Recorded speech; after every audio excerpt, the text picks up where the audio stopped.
Good afternoon everyone, एक बार फिर से आप सभी का स्वागत है। तो ये जो आज की जो वीडियो है ये होने वाली है आपके फ्री पीवाईक्यू कोर्स का अगला पार्ट। तो इसके पहले अगर आपने इसके सारे पिछले लेक्चर्स नहीं देखे हैं तो उसको आप जरूर देख लें। आज जो हम करने वाले हैं वो करने वाले हैं हम साइकोलॉजी 2019 दिसंबर का आपका जो पेपर है उसके यहाँ पर हम करने वाले हैं कुछ क्वेश्चंस को और उनको देखेंगे हम यहाँ पर डीप में।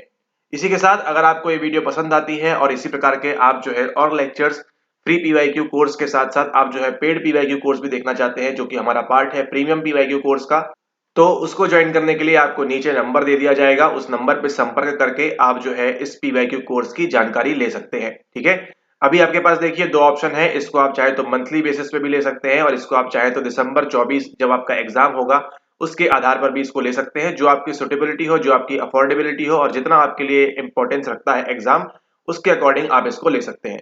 स्टार्ट करते हैं हम। अगला सवाल, which of the following are the elements of language acquisition process. Language acquisition process क्या होती है उसको यहाँ पर हम देखेंगे। उसी के साथ साथ यहाँ पर आपको ऑप्शंस दिए हैं। अगर आपको इसके बारे में कोई भी जानकारी नहीं है तो बने रहिए वीडियो के साथ, अभी आपके सामने पूरी पिक्चर जो है वो क्लियर हो जाएगी। क्या बोल रहा है सवाल? सवाल ये बोल रहा है कि निम्नलिखित में से बच्चों में भाषा ग्रहणशीलता प्रक्रिया के घटक कौन कौन से हैं। भाषा ग्रहण क्या करना होता है? जब आप छोटे से चाइल्ड होते हैं, छोटे से बच्चे होते हैं, तो आप क्या करते हैं, आप ये जो भाषा है उसको आप यहाँ पर सीखते हैं। ठीक है, अगर आप यहाँ पर मैथिली रीजन में हुए तो आपकी भाषा मैथिली हो जाएगी। अगर आप यहाँ पर हुए हैं आप राजस्थान रीजन में तो आपकी जो भाषा है वो मारवाड़ी हो जाएगी। अगर आप यहाँ बॉर्न की हैं गुजरात में तो आपकी जो भाषा है वो गुजराती हो जाएगी।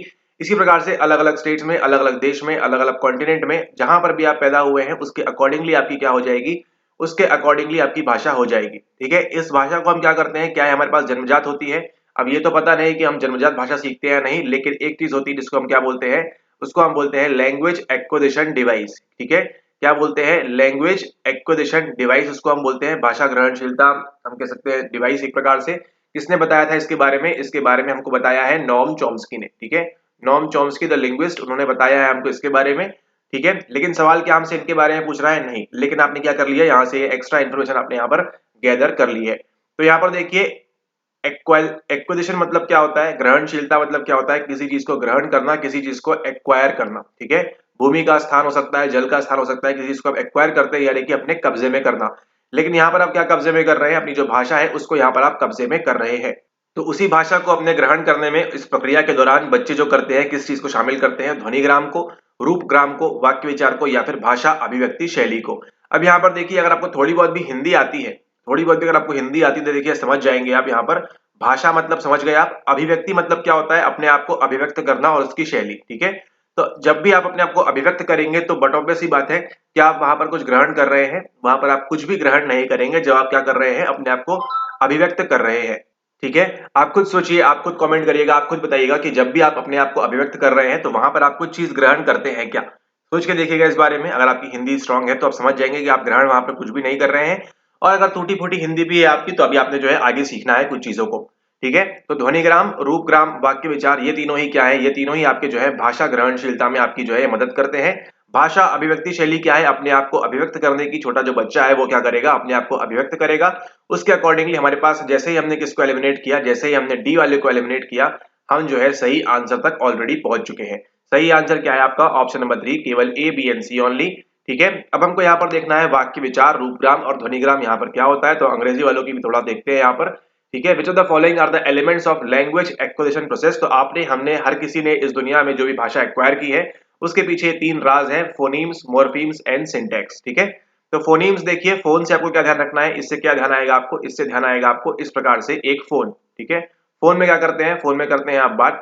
ठीक है, फोन मतलब इससे ध्यान रखिए, इसकी बात होती है फोनेटिक्स की। ठीक है, तो जो आप साउंड प्रोड्यूस कर रहे हैं, ठीक है, साउंड जो है भाषा का, ठीक है, उसकी जब हम बात करेंगे तो हम क्या कहेंगे, वहां पर किसका इस्तेमाल हो रहा है, वहां पर फोनीम्स का इस्तेमाल हो रहा है। ठीक है, जैसे देखिए इसका साउंड आपका जो है अलग है। ठीक है, इसका साउंड अलग है, इसका साउंड अलग है। ठीक है, और आपका ये जो ये है इसका साउंड आपका अलग है। ठीक है, उसी प्रकार से आपका और कुछ भी हो सकता है। ठीक है, मान के चलिए कुछ भी लिखा हुआ है इस प्रकार से, तो क्या होता है, प्रत्येक भाषा का अपना अपना, इसका साउंड अलग है बोलने का, इसका साउंड अलग है बोलने का, और उसी प्रकार से इसका साउंड भी अलग है बोलने का।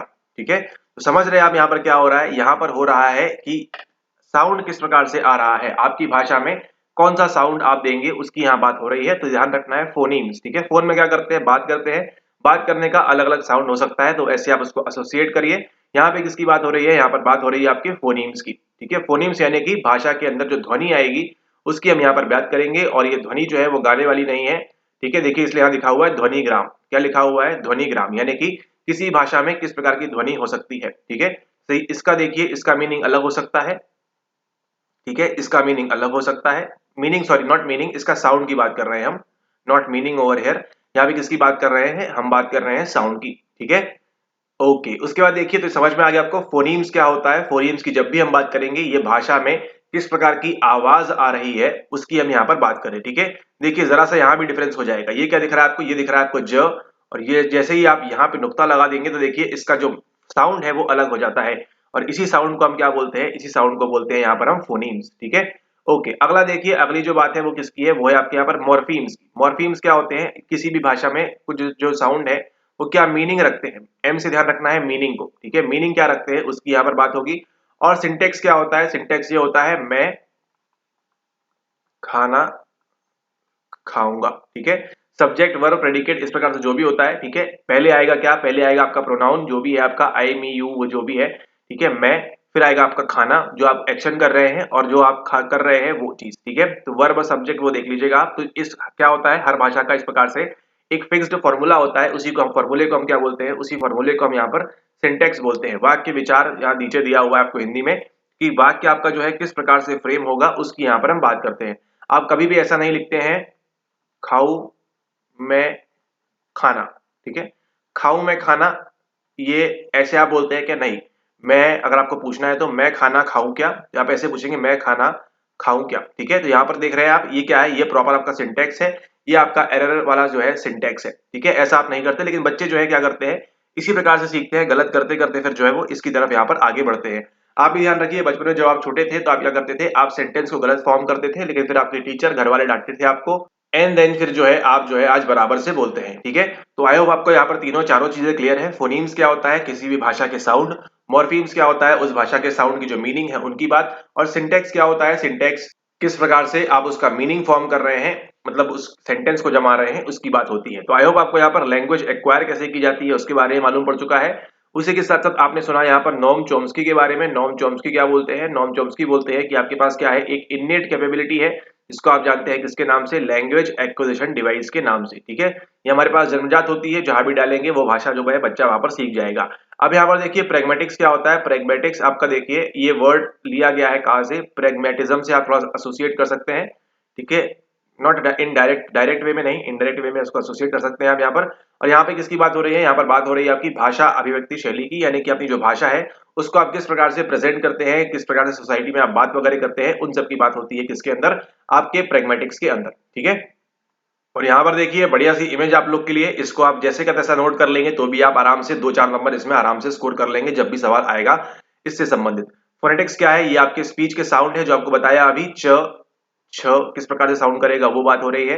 फोनोलॉजी यानी कि फोनीम्स की बात हो रही है, फोनीम्स आपको बताया ये क्या होता है, जो साउंड आपके आते हैं।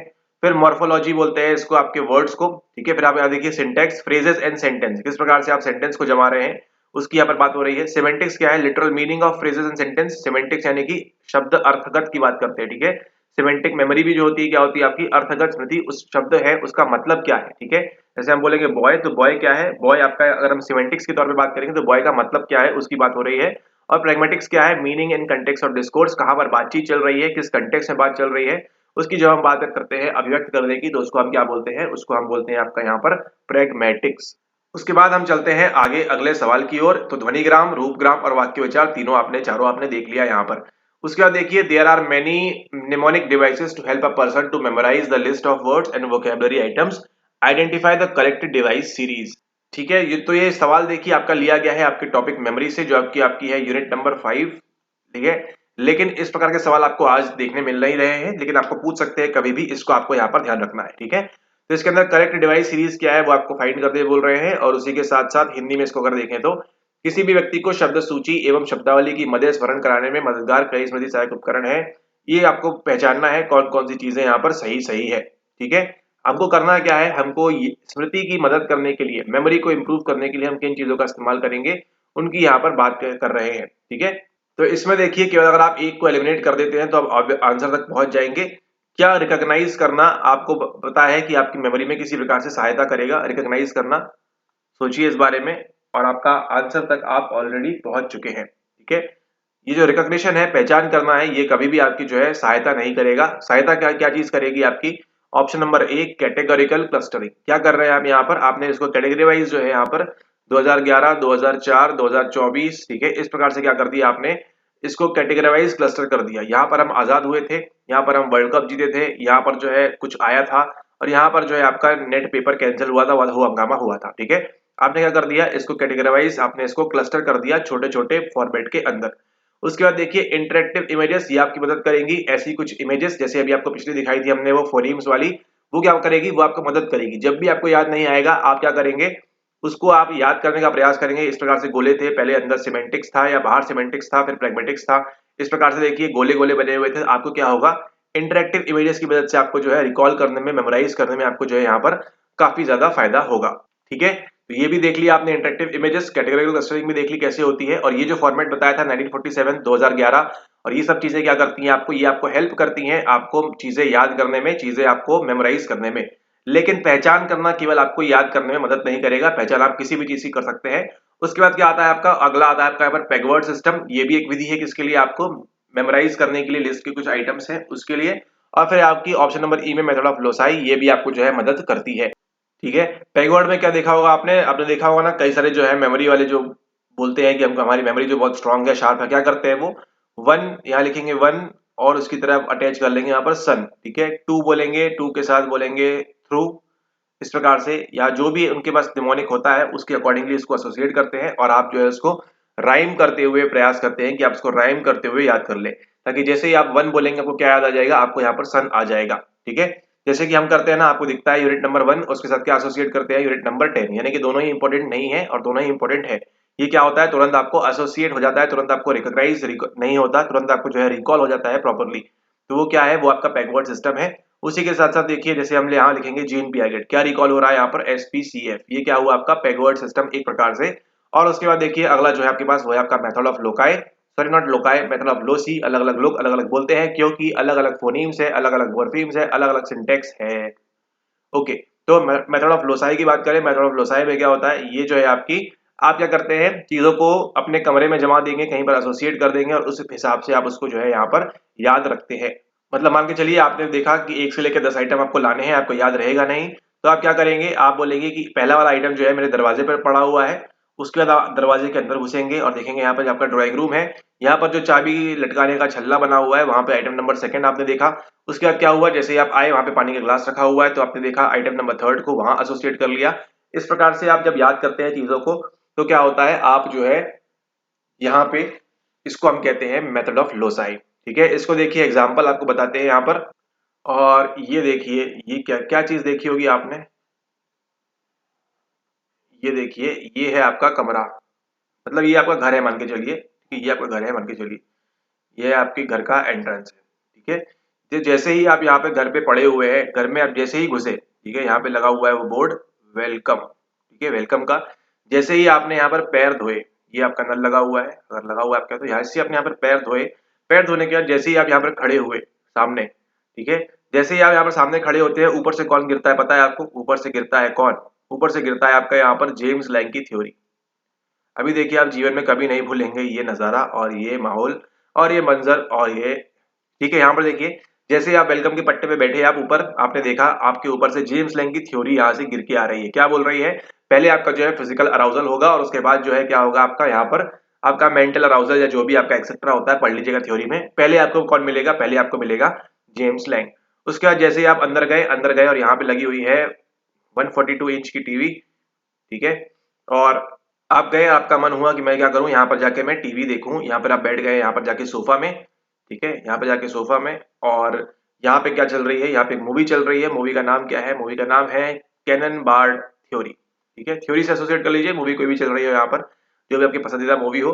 आप बैठ के क्या कर रहे हैं, आप बैठ के यहाँ पर कैनन बार्ड की थ्योरी देख रहे हैं। ये क्या बोल रहा है कि दोनों चीजें देखो बंधु, ऐसा है, साथ में होगी और कुछ भी नहीं होगा। ठीक है, उसके बाद क्या करते हैं, आपको लगती है भूख, और भूख लगने के लिए आप कहाँ पर जाते हैं, आप जाते हैं यहाँ पर किचन के अंदर। किचन में आप गए, किचन में आप गए, ठीक है, किचन में गए और वहां पे क्या रखा था, डब्बे में यहाँ पे रखा था एपिनेफ्राइन और नॉर एपिनेफ्राइन यहाँ पे रखा हुआ है। डब्बे आपको मन है कि मुझे ये खाना है और मैंने जो है जिम जाना है या जो है मैंने बहुत ज्यादा हार्डवर्क करना है, उसके लिए मुझे जो है बहुत तेज भागना है, उसके लिए क्या करते हैं आप यहाँ पर एपिनेफ्राइन नॉर एपिनेफ्राइन यहाँ पे रखा हुआ है, एपिनेफ्राइन रखा हुआ है, नॉर एपिनेफ्राइन नहीं। आप इसको लेते हैं और खाने के लिए आप जाते हैं कहाँ पर, आप जाते हैं यहाँ पर, ठीक है। और जैसे ही आप यहाँ पर जाते हैं आपको यहाँ पे शाक्टर और सिंगर दोनों बैठ के आपको यहाँ पर देखते रहते हैं, ठीक है। आपको यहाँ बैठ के देखते रहते हैं शाक्टर और सिंगर, और वो आपको देख रहे हैं देख रहे हैं कि आप एपिनेफ्राइन खा रहे हो। अब उनका जो एक्सपेरिमेंट है 1962 वाला, वो क्या होने वाला है अब यहाँ पर सक्सेस होने वाला है। उस एक्सपेरिमेंट का नाम क्या है, angry man and happy man, ठीक है। तो यहाँ से आपको समझ में आ गया कि ये किसकी थ्योरी की बात कर रहे हैं हम, यहाँ पे शाक्टर एंड सिंगर की। अब क्या हुआ, आपने एपिनेफ्राइन और एपिनेफ्राइन खाया, फिर आपको क्या लगता है, फिर आपको लगता है यहाँ पर ये आपका है टॉयलेट, ठीक है। ये क्या है, ये आपका है टॉयलेट है यहाँ पर, ठीक है। ये आपका टॉयलेट है। टॉयलेट में आप जाते हैं, टॉयलेट में जाते हैं आप, लेकिन उसके पहले क्या होता है, यहाँ से जैसे ही आप आते हैं, ठीक है, यहाँ से यहाँ दीवार है आपकी, यहाँ पे एंड है, ठीक है। आप क्या करते हैं, यहाँ पे खाया आपने, अब आपको लगता है कि मुझे बाहर जाना है, टॉयलेट जानी है, उसके पहले आप यहाँ पर आते हैं और यहाँ पर क्या दिखता है आपको, यहाँ पे आपको दिखता है मिरर मिरर मिरर मिरर, बताओ मुझे कौन है सबसे खूबसूरत, ठीक है। मिरर मिरर टेल मी, ठीक है। तो यहाँ आपको क्या मिलता है, यहाँ आपको मिलता है मिरर, यहाँ पे आपको मिलता है आईना। आईने में देखते हैं आप अपना मुखड़ा कि आप कैसे दिख रहे हैं, ठीक है। आप अपना मुखड़ा देखते हैं और मुखड़ा देखने के बाद आपको समझ में आता है क्या, फेशियल फीडबैक हाइपोथेसिस, ठीक है। फेशियल फीडबैक हाइपोथेसिस क्या है कि जैसा आप हंसेंगे रोएंगे उस हिसाब से आपका इमोशन बनता जाएगा। और फिर इसके बाद आप आईने में देखते हैं मुखड़ा यहाँ पर, और अपना मुखड़ा देखने के बाद आपको समझ में आती है फेशियल फीडबैक हाइपोथेसिस की बात हो रही है। एंड देन आप बोलते हैं बहुत हुआ, अब आपको जाना है यहाँ पर, कहाँ पर, आप जाते हैं जैसे ही टॉयलेट में, और फिर आपको समझ में आता है किसके बारे में, आपको समझ में आता है कॉग्निटिव अप्रेजल के बारे में, ठीक है। किस प्रकार से थ्योरी काम करती है, तो ये देखिए, इसको हम क्या बोलते हैं, जो अभी आपने सीखा, इसको हम बोलते हैं मेथड ऑफ लोकाई और लोसाई, ठीक है।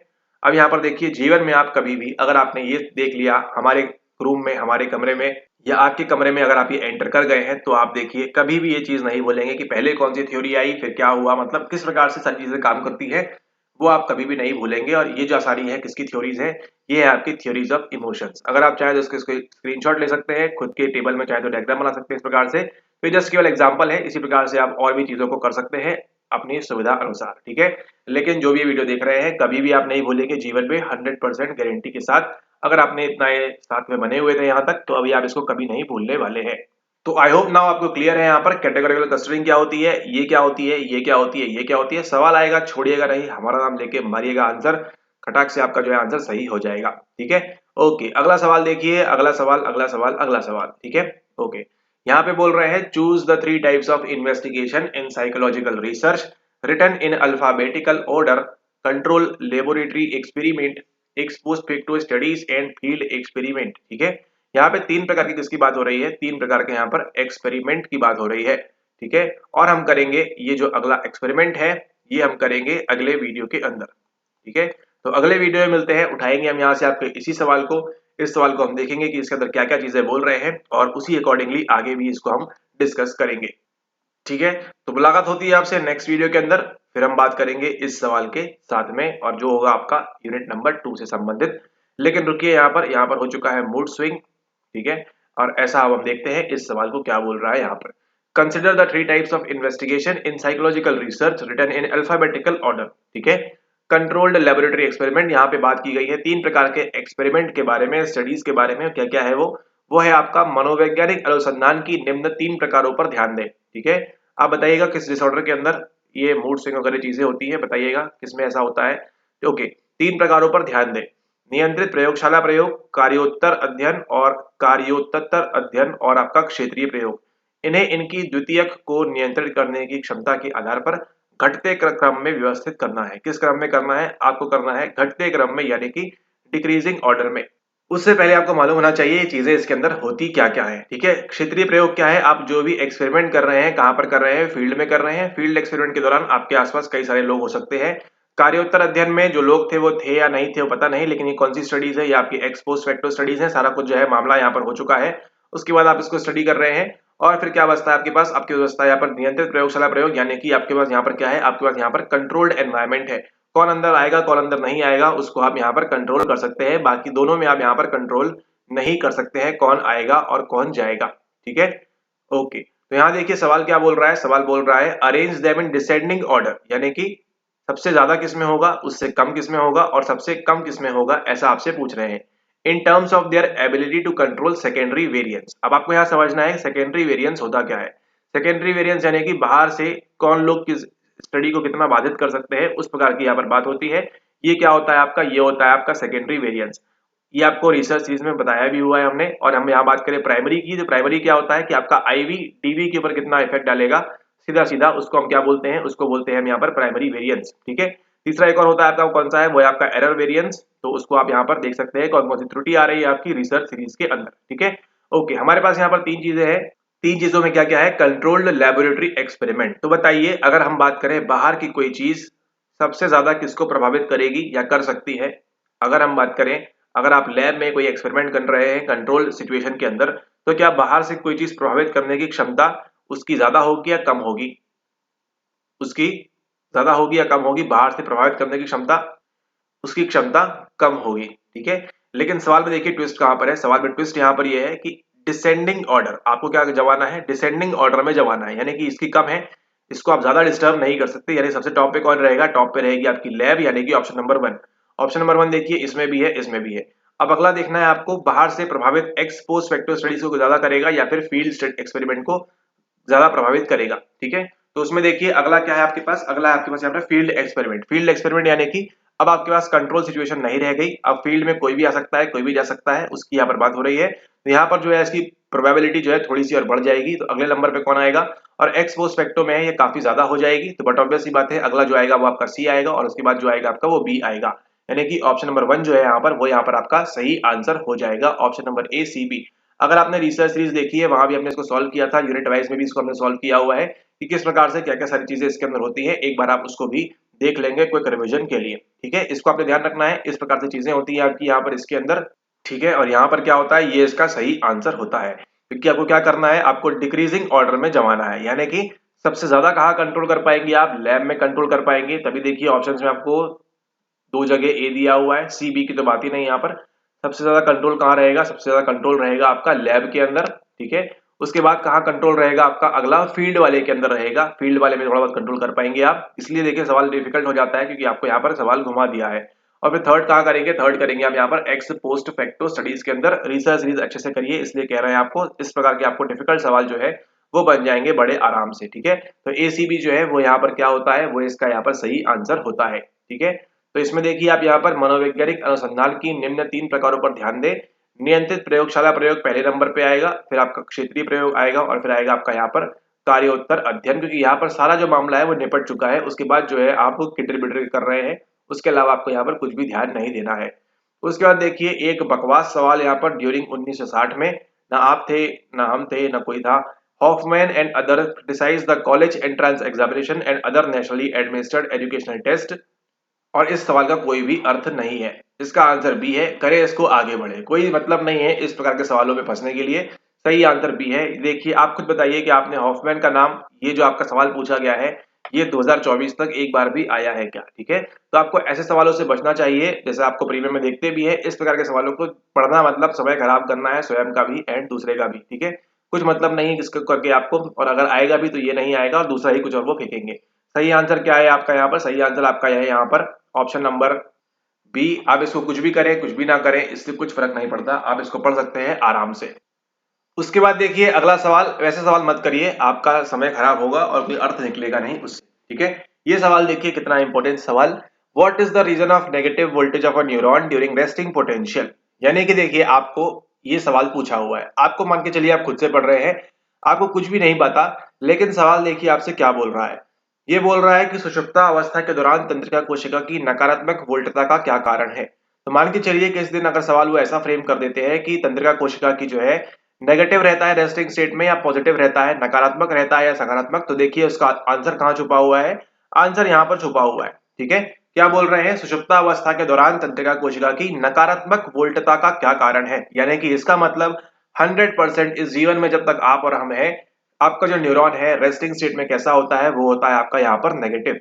और नेगेटिव में देखिए क्या है, नेगेटिव में आपका है यहाँ पर कितना रहता है, अगर आप हमारे लेक्चर्स फॉलो कर रहे हैं कंटिन्यूअसली तो आपको मालूम है क्या है आपका -70 मिलीवोल्ट। -70 पे आपका रेस्टिंग स्टेट रहता है किसी भी न्यूरॉन का, किसी भी नर्व सेल का। इसको आपने ध्यान रखना है। अब आगे क्या पूछ रहे हैं, देखिए कुछ पूछ रहे हैं क्या, नहीं, आपको दिया है सोडियम। अब यहाँ देखिए सीखना है आपको इस चीज से कि सोडियम का साइन क्या होता है। केमिस्ट्री में आपका Na+ दिया हुआ है, पोटेशियम का भी K+ दिया हुआ है, यानी कि दोनों पॉजिटिव हैं, इसका आपको ध्यान रखना है। ठीक है, तीन चीजें होती हैं, पॉजिटिव, नेगेटिव और न्यूट्रल होता है, इलेक्ट्रॉन, प्रोटॉन, न्यूट्रॉन।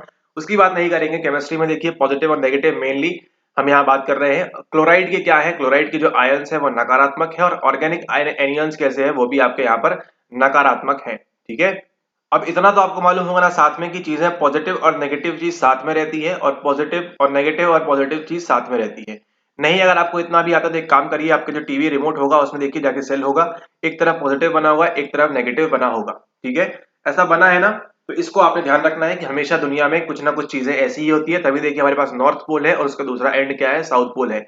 अगर ईस्ट है तो वेस्ट है, अगर हेड्स है तो टेल्स है। ठीक इसी प्रकार से अगर पॉजिटिव है तो माइनस भी रहेगा। ठीक है, और अब आपको यहाँ पर देखिए कॉमनलिटी फैक्टर देखना है क्या, Na+Cl- देखिए पॉजिटिव नेगेटिव साथ में दिया हुआ है, पॉजिटिव नेगेटिव साथ में दिया हुआ है, पॉजिटिव नेगेटिव साथ में दिया हुआ है, और पॉजिटिव नेगेटिव साथ में दिया हुआ है, यानी कि जो अभी हमने आपको बताया वो 100% ट्रू है। उसी के साथ देखिए पॉजिटिव नेगेटिव साथ में दिया हुआ है, पॉजिटिव नेगेटिव साथ में दिया हुआ है, पॉजिटिव नेगेटिव साथ में दिया हुआ है, और पॉजिटिव नेगेटिव साथ में दिया हुआ है। इसका मतलब एनटी ने क्या माना कि बच्चों को एटलीस्ट इतना पता होगा या नहीं पता होगा, इसलिए उन्होंने जो है ऑप्शंस को इजी कर दिया है। हर जगह उन्होंने जो है पॉजिटिव नेगेटिव को साथ साथ में दिया है, वट एवर द रीजन में भी। लेकिन आपको ये नहीं पता था अभी तक, लेकिन अब आपको मालूम पड़ गया है कि पॉजिटिव नेगेटिव साथ में रहेगा कहीं ना कहीं। अब आपको केवल क्या फाइंड करना है, अब आपको केवल आइडेंटिफाई करना है कि कौन सा पॉजिटिव नेगेटिव साथ साथ में है। उसके लिए क्या करेंगे हम, देखिए कुछ इस प्रकार से आपका न्यूरॉन बनता है। ठीक है, ये आपका क्या है, ये आपका न्यूरॉन है, और इस प्रकार से आपका ये कंप्लीट न्यूरॉन बनता है। ठीक है, ये आपका जो है टर्मिनल बटन है तो होता है, ये आपके बटन्स होते हैं जिनके अंदर क्या मिलते हैं हमको, जिनके अंदर हमको न्यूरोट्रांसमीटर्स मिलते हैं।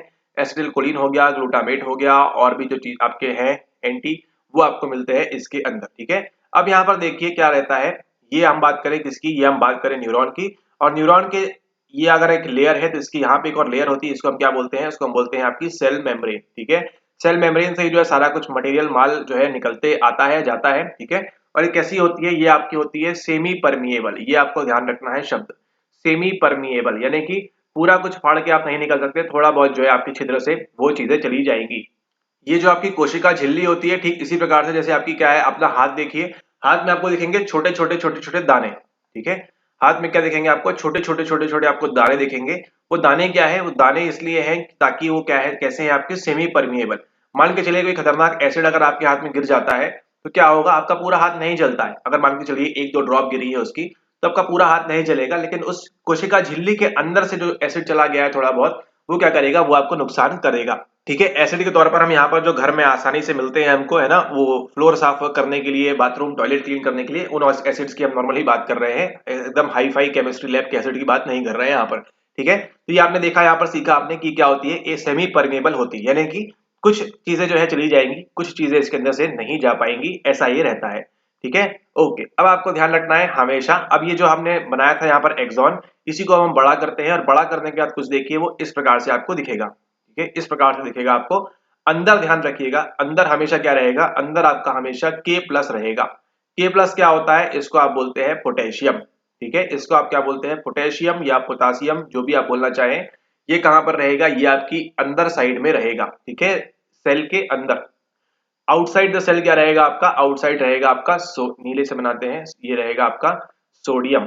ठीक है, सोडियम कैसे डिनोट करते हैं, Na से, यानी कि दोनों पॉजिटिव पॉजिटिव कहां मिलेंगे आपको, एक पॉजिटिव बाहर मिलेगा, एक पॉजिटिव अंदर मिलेगा। यहां तक कहानी क्लियर है, ओके।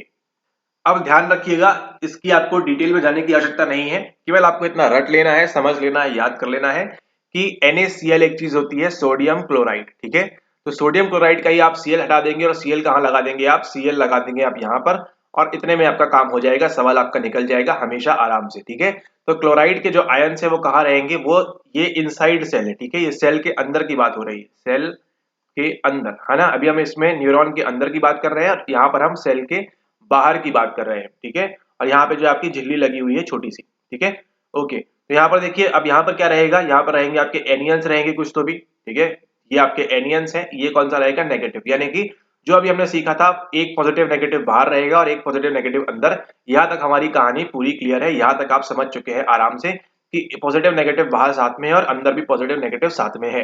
अब यहाँ पर देखिए जो आपका सेल है रेस्टिंग स्टेट में है, इसका मिलीवोल्ट कितना है, -70 मिलीवोल्ट है सेल के अंदर, ठीक है, -70 मिलीवोल्ट है। इसके पीछे कारण क्या है, अब उसको हम यहाँ पर समझते हैं और पूरी पिक्चर जो है वो आपको यहाँ पर क्लियर हो जाएगी। अब यहाँ पर देखिए सोडियम जो है ये यहाँ पर मान के चलिए यहाँ पर 10 है, ठीक है, सोडियम यहाँ पर 10 है, 1 2 3 4 5 6, और क्लोराइड कितने हैं, क्लोराइड यहाँ पर आपके केवल 2 है, ये Cl और एक और Cl, कितने हैं आपके, केवल क्लोराइड 2 है। और अंदर देखिए क्या हो रहा है, अंदर जो है आपके यहाँ पर पोटेशियम, ये जो एनियंस है ये क्या है, ये आपके, ये जो है यहाँ पर ये बहुत ज्यादा है, ए माइनस वाले जो है आपके नेगेटिव चीज जो है यहाँ पर ये बहुत ज्यादा है। अभी आप इसमें समझिए, एक और तरीके से समझाएंगे भी आपको ताकि पूरा आपका जो है फिक्स हो जाएगा। और के प्लस वाले कितने हैं आपके पास, के प्लस वाले यहाँ पर आपके पास है 2, ठीक है, ये कितने हैं, ये भी आपके पास यहाँ पर केवल 2 है, ठीक है। तो बताइए अब यहाँ पर अगर आपके पास 10 पॉजिटिव बाहर है और 2 नेगेटिव अंदर है तो चार्ज कैसा रहेगा, डोमिनेट कौन कर रहा है, डोमिनेट कर रहा है पॉजिटिव। लेकिन जस्ट उसका उल्टा कहां पर हो रहा है, उल्टा उसका हो रहा है 10 अंदर नेगेटिव है और 2 अंदर पॉजिटिव है, ठीक है। तो यहाँ पर चार्ज कैसा रहेगा, बट ऑब्वियस सी बात है नेगेटिव, ठीक है। यानी कि अगर हम यहाँ पर कहें, यहाँ पर अगर हम कहते हैं इस प्रकार से कि आपके पास क्या है, 10 पॉजिटिव है और 2 नेगेटिव है, तो बताइए कट आउट करके आपके पास जो मिलेगा मोस्टली चार्ज वो कैसा मिलेगा, वो आपको मिलेगा यहाँ पर पॉजिटिव। और उसी प्रकार से आपके पास यहाँ पर 10 नेगेटिव है और यहाँ पर -10 है आपके पास यहाँ पर, और आपके पास यहाँ पर केवल +2 चार्ज है, तो कैसा मिलेगा, कट आउट होगी आपको, आपको मिलेगा यहाँ पर नेगेटिव, ठीक है। और यही कारण है कि सेल के अंदर कैसा है, नेगेटिव चार्ज है, और बाहर कैसा है, बाहर आपका पॉजिटिव चार्ज है। बस इतनी ही कहानी है। ये देखा आपने, ये हमने बनाई थी सेल की झिल्ली, सेल मेम्ब्रेन आपकी, बाहर कैसा चार्ज है, बाहर आपका पॉजिटिव है, और अंदर कैसा है, अंदर आपका यहाँ पर नेगेटिव है। क्यों, क्योंकि अंदर आपके पोटेशियम कम है आपका, के वाले ये कम है, और एनियंस जो है आपके ये काफी ज्यादा है। और बाहर क्या है, बाहर आपका सोडियम जो है वो बहुत ज्यादा है, लेकिन आपकी जो क्लोराइड है वो क्या है, वो आपके काफी ज्यादा कम है। इसलिए क्या होता है, बाहर आपको हमेशा रिलेटिवली पॉजिटिव चार्ज मिलेगा और अंदर आपको रिलेटिवली नेगेटिव चार्ज मिलेगा। ये पूरी उसकी हिस्ट्री हुई। और अब देखिए सवाल को आप बड़े आराम से सॉल्व कर लेंगे, पढ़िए इसको। Na and Cl ions outside the membrane, yes ठीक है, मेम्ब्रेन के ऊपर की बात हो रही है, हैव मोर नेगेटिव चार्ज, अरे नहीं नहीं, ऐसे कैसे, more positive charge than K&A+ ions, ठीक है। नेगेटिव तो हो नहीं सकता, नेगेटिव कहां पर है, नेगेटिव आपका अंदर ज्यादा है। अगला देखिए यहाँ पर Na and Cl ions outside the membrane have less negative charge than K+ and A- ions inside, yes ये सही, लेस नेगेटिव, देखिए यहाँ पे पॉजिटिव नहीं लिखा हुआ है, लेस नेगेटिव लिखा हुआ है। अगर यहाँ पर -70 है तो वहां कितना होगा, वहां पर आपका प्लस या कुछ होगा आपका वहां पर, ठीक है, लेस नेगेटिव, इससे कम नेगेटिव, -50 भी हो सकता है वहां पर, या -40 भी हो सकता है, ठीक है। क्यों हो रहा है ऐसा, यहाँ पर have less negative charge than K+ and A- ions inside, यानी अंदर जो चार्ज है आपका उससे कम रहेगा। बट ऑब्वियस ही बात है, अगर अंदर नेगेटिव है और बाहर पॉजिटिव है तो इससे कम ही चार्ज रहेगा, तभी इस वजह से हो रहा है। यानी कि आंसर क्या निकल के आएगा आपका, आंसर निकल के आएगा आपका ऑप्शन नंबर 2। अभी दो और को देखिए, आपको और क्लियर हो जाएगा, क्योंकि आपको ये समझ में आ गया बाहर आपका पॉजिटिव चार्ज रहता है और सेल के अंदर कैसा रहेगा, आपका नेगेटिव चार्ज रहेगा। और जब एक्शन पोटेंशियल जनरेट होता है तो अंदर आपका पॉजिटिव हो जाता है और बाहर आपका नेगेटिव हो जाता है, फिर चेंज होता है। इस प्रकार से आगे कहानी चलती रहती है, ठीक है। ओके, अब देखिए क्या बोल रहे हैं, Na and A- ions outside the membrane have more negative charge than K&Cl ions inside, ठीक है। अब यहाँ पर देखिए कहानी एक चेंज कर दी, K&Cl को कहाँ लगा दिया है, इनको अंदर बोल रहे हैं। अब ये तो कहानी में है ही नहीं, ये तो अभी आपको सिखाया क्या होना चाहिए, Na और Cl का साथ में होना जरूरी है, ये तो गलत ही ऑप्शन हो गया, ये तो आपको पढ़ के ही समझ में आ गया, ठीक है। और K और A होना चाहिए साथ में, ठीक है। ओके, अगला देखिए Na and A, ये भी गलत हो गया। क्यों गलत हो गया, क्योंकि Na और Cl हमेशा साथ में रहेंगे सेल के बाहर। आपको क्या मिलेगा, Na पॉजिटिव और क्लोराइड बाहर, ये आपका हमेशा होना चाहिए सेल के बाहर, मेम्ब्रेन के बाहर। अंदर क्या रहेगा आपका, अंदर हमेशा K पॉजिटिव और आपका एनियंस के नेगेटिव रहेंगे अंदर। ये 100% होना जरूरी है बाहर, दोनों ही केसेस में, ठीक है। आप ऐसा नहीं कर सकते यहाँ पर कि Na के साथ आपने क्या कर दिया, A- आयंस लगा दिया, ये आपको गलत हो जाएगा। ऐसे काम ही नहीं करता है ये चीज, ठीक है। काम कैसे करती है, काम करती है NaCl के साथ इस प्रकार से, और K+ और एनियंस के जो आयन है वो इस प्रकार से काम करते हैं। और ये इस प्रकार से आपको समझ में आया कि ये दोनों ऑप्शन तो बिल्कुल ही इररिलेवेंट है, यहाँ पे तो गलत जानकारी ही दी हुई है, तो ये आपका समझ में आ गया है। और इन दोनों में अगर देखा जाए तो आपका सही आंसर कौन सा है, सही आंसर यहाँ पर है आपका ऑप्शन नंबर 2। और आपने बड़े आराम से इसको समझ लिया और बड़े आराम से इसको आप सॉल्व कर लेंगे अगर इस प्रकार से सवाल घुमा फिरा के भी आपसे पूछता है तो, ठीक है। झिल्ली के बाहर वाले Na एवं Cl आयंस में नकारात्मक चार्ज की मात्रा न्यून होती है, क्योंकि बाहर कैसा है, पॉजिटिव है बजाय अंदर वाले, ठीक है। और यहाँ पे क्या बोल रहे हैं, नकारात्मक चार्ज अधिक मात्रा में होता है, नहीं अधिक नहीं होता है, यहाँ पे होता है अधिक -70 मिलीवोल्ट, और बाहर कुछ भी होता हो उससे आपको यहाँ पर कोई भी सरोकार नहीं है, ठीक है।